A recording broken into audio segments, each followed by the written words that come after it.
Hello and welcome to your ClassMax Administrator Dashboard. This tutorial is going to walk you through the functionality of your Administrator Dashboard.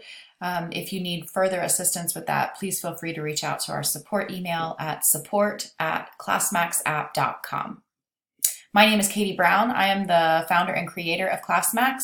I created ClassMax to use in my own classroom when I was a classroom teacher and have now been running the company for about 2 years. So I'm really excited that your school has come on board and hope that you find it beneficial as thousands of users across the country are already. The first thing you'll notice about your dashboard is that you have some colored boxes up here at the top. The boxes are going to show you on a daily basis how many of these items have been recorded across your school. It's just a quick idea of what's happening within your school. The school activity feed is going to show you a feed of everything that's being collected in your school by your teachers. This right now, it's set at a full observation list. You can come in and also select to look maybe just at progress or just accommodations. You can go through and customize what you want to see. The hall pass log here is an active log of hall passes that are currently being used across campus. So you can see there's just one hall pass being used right now. I'll show you how fast it is. This is a teacher profile. Let's say that I'm a teacher and I send a student to the front office. It's immediately going to show up here on my hall pass log, showing me where that student is, where they came from, and how long they've been out of class. Really nice in terms of security, as well as perhaps some discipline issues out there in our secondary schools. If you select the next item here, it would be teachers. This is going to show you all your teachers in your school. If you select your teacher, when you come in, it gives you a feed on that particular teacher, what they've collected that day, how it's going. But if you come into progress, behavior, or accommodations, you can actually run reports on your teachers as well. So I'm going to back this up so that you can see what a full report would look like on a teacher.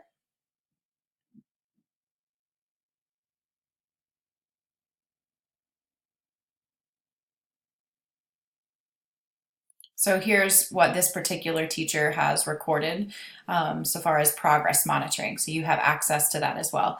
This can be sorted by student. It can be sorted by standard, by scores. So you can really get in there and see what's happening in your teachers' classrooms in terms of observational data. The same reports can be run for behavior and accommodations as well.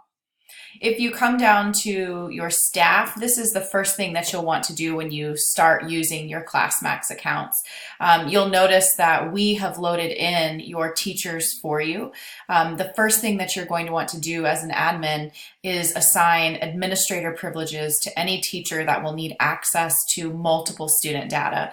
These usually include your administrative team, usually an ESE coordinator. Sometimes a dean will like this so that they can have access to behavior information. Teacher leaders, the thing about assigning someone as an admin, just remember that they have access to all student data, which will include ESE information. So just be careful with who you're sharing it with. In order to change their settings, you're going to come over to the pencil, come over to the roles. They've already been assigned as a teacher, but you're also going to add them as an admin. Then come back over and save that. So now you'll see that particular teacher also has permission to access the admin dashboard. The administrators do not receive an automated email with a username and password, so you will need to let them know how to access the website. They'll use their same login information as they use to access the teacher platform, but they'll need to go to the classmaxschools.com website instead of the teacher portal. If you needed to delete a teacher, you could come in and select the little box, and then a little trash can will appear, and that teacher will be deleted. Be aware that when you delete them, you lose all the student data that they've collected as well. So make sure that you're very careful about taking that data away. For students, we have also loaded your students in for you, but you will most likely have new students that join your school. And so to add new students throughout the year, you have two options.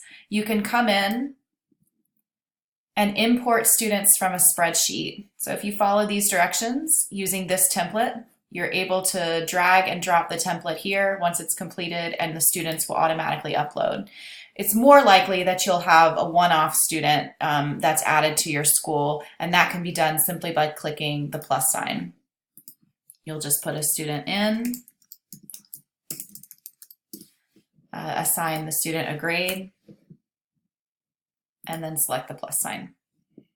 Now that student is able to be added to your teacher classrooms because they are now enrolled in your school. The last two things that you might want to check your settings on are behaviors and accommodations. We preload a bank of accommodations here for you, but your ESE specialist may want to go in and add and customize these behaviors. You can add an accommodation here.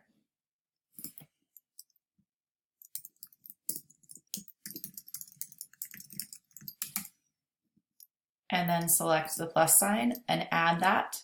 That now goes into all of your teachers' their banks of accommodation options. You can do the same with behaviors. We preload behaviors for you, but you're able to go in and edit those behaviors or add new ones up here at the top. Again, if you wanted to delete a behavior, you can select it and delete it.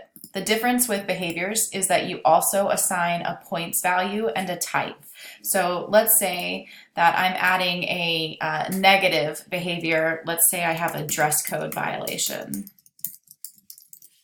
I'm going to select this as a negative behavior. Typically with our PBIS tracking, we suggest that you assign 0 points to a negative behavior. If this had been a positive behavior, you could determine how many points a student could earn for displaying that behavior. Once you select your check mark here, that now goes into all of your teachers' behaviors charts, and they're able to assign that behavior with your points values assigned to it. And that's really it. Once your teachers are in the system and your students are loaded, you're ready to start collecting information from your teachers.